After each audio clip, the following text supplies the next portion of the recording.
Buenas a todos y bienvenido. We're from the Spanish Society, here to bring you an essential video guide for Lockdown Español, a video series for students looking to pick up Spanish as beginners. So we've got videos coming every week, and this week we're going to be learning about masculine and feminine words, and also singular and plural words. Right, let's get started with masculine and feminine words. In Espanol, all nouns are masculine or feminine, so that's when we talk about a person, a place, a thing, or an idea. So nouns that end in o, like el muchacho, they're usually masculine. But nouns that end in a, like la señora, are usually feminine.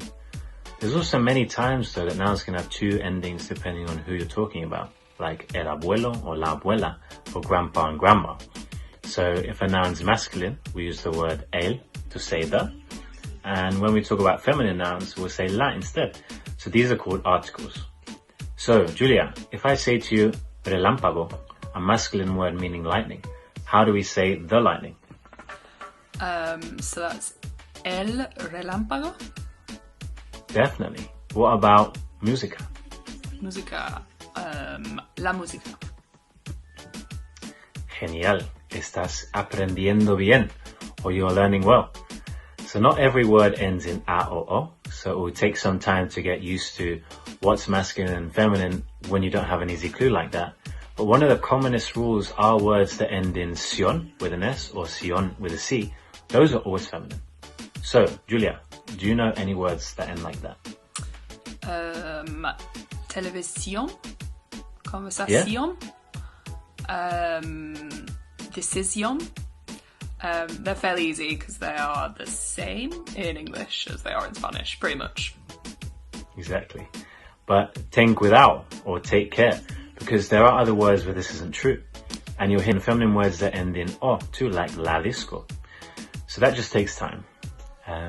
Finally, there are some words that don't stay strictly masculine or feminine. So their ending stays the same. And when you have to show, you just have to show who you're talking about with the article. So, Julia, do you know any words like this? Sí, por supuesto.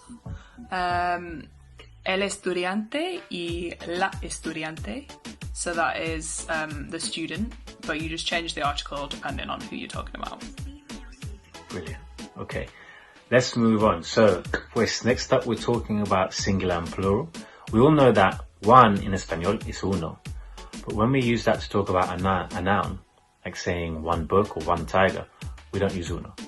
For masculine words we say un, and for feminine words we use una. So, Julia, cuénteme cómo se dice, or tell me how do you say one grandpa and one grandma? One grandpa is un abuelo, and one grandma is una abuela. So you change un or una depending on whether it's masculine or feminine. Perfecto. Dígame cómo se dice, or tell me how do you say one water, please. One water. Okay, so this is the exception to the rule. So it's masculine, un agua. Brilliant.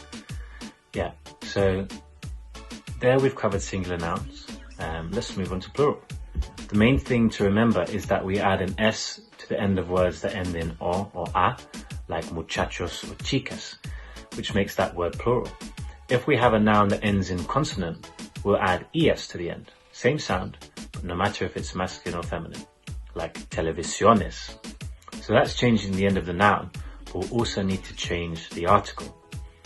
In Espanol, when we want to talk about more than one, and we're talking about a certain number of something, we use the numbers in front of the pluralized noun. So, Julia, ¿cómo diríamos, or how would we say, 2 waters and 5 tacos? Dos aguas y 5 tacos. Brilliant. Maravillosa. So the other way to talk about plural words is to change those articles. So that will be el and la, which means the for the masculine and feminine words. And these change easily to los and las, like in Los Angeles, or las estrellas. Julia, ¿cómo se dice, or how do we say, the sisters and the cousins in Espanol? That would be las hermanas for the sisters y los primos for the cousins because hermanas is feminine and primos is masculine. So las and los.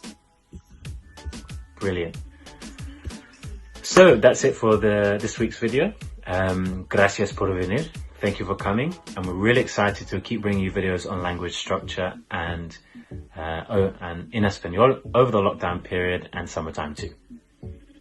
And if you want to follow us on Instagram, it's at SpanishSocLive. And also we've got a Facebook page, Spanish Society. So you can check that out for weekly learning resources. Also, if you want to contact us about anything, please get in touch. But until next time, hasta luego.